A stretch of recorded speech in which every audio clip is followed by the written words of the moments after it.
সময় থেমে থাকে না, জীবনও নয়। আমরা এগিয়ে চলি, কিন্তু কখনো কি ভেবেছি কোথায় যাচ্ছি? জীবন মানে চলতে থাকা।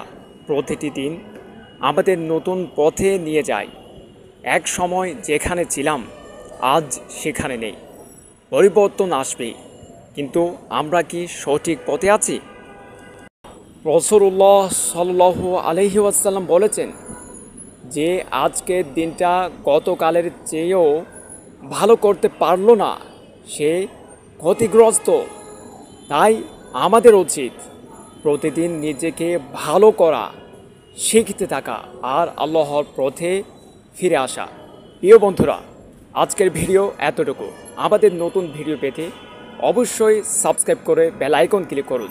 আমাদের ভিডিও খুঁজে বের করতে হবে না, সুতরাং আমাদের সাথে থাকুন, বেল আইকন ক্লিক করুন।